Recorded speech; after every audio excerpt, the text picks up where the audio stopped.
Hello, everybody. Welcome to Pottery 3, the 24-inch large coil.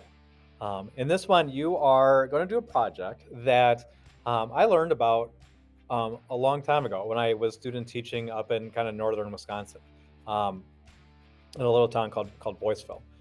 They actually kind of did this project. I think it was a middle school project, and it was pretty interesting. You're using the largest coil that we have. So they'll be pretty thick. I think the way they did it is they actually hand rolled everything, and then I think they could only fire like maybe six of them at a shot in the kiln they had. So um, I don't know how he did it. And we're gonna do the same thing. It's just to get the experience of kind of larger pottery, and the advantage that hand building has over the wheel, kind of at our level. You can definitely throw things that are super large on the wheel, um, but it gets super tricky. And everything starts with these coils, even on the wheel. Um, and you actually start hand rolling.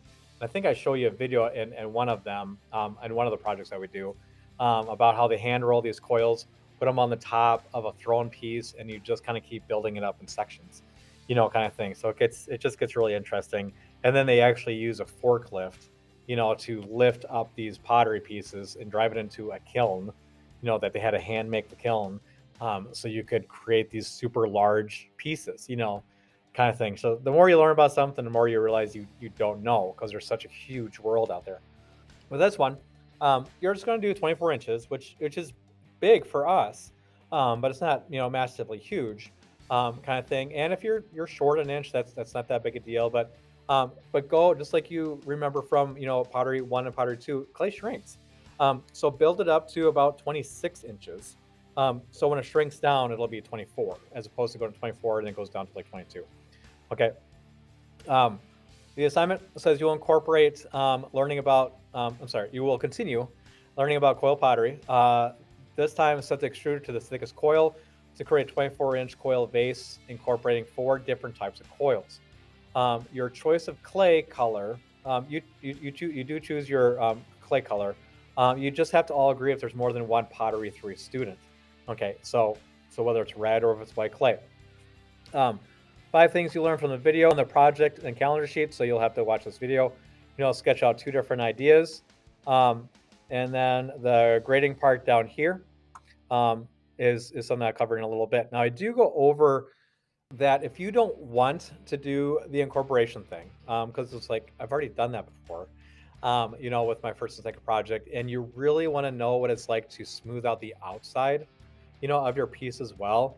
You can do basic coils all the way up, and then you can smooth it as you go, kind of thing, and have more of a smooth vase versus a coiled vase. So that is definitely an option if you want to take that kind of thing. But come up with an idea for both.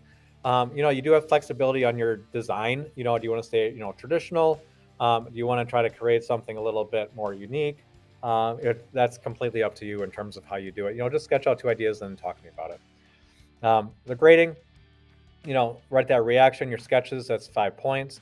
Students will incorporate four different types of coils or smooth out their design, that's 10. Students create that 24-inch pot, that is 15 points. Try to make sure it's around 24. 23 is okay. 22 really starts pushing it. So again, make sure you go bigger, when it's wet because it shrinks. Students will create a pot with a high level of craftsmanship.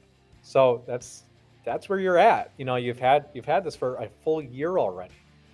So make sure you go in and make sure that your coils are good. They're not cracking all over the place, or if you smooth it out, that it's smooth and it's not all this rigid, thing that you have on there, but you've really gone in with that rib and really done a nice job with it.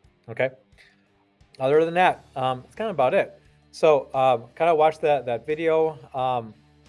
Get your ideas sketched, talk to me about it, and again, decide if you want this in white clay or red clay or whatever. And then also in terms of like decoration, if you want to put a different color slip on, and because you want to go in and do a sgraffito technique or a carved bowl technique, or if you just want to just do a simple glaze, it's fine too. So you're old enough and experienced enough that you can kind of start thinking 2, 3 steps ahead. How do you want this decorated? In terms of its color. So Okay. Sorry. Good luck on the project. And again, let me know if you have any questions. Thanks.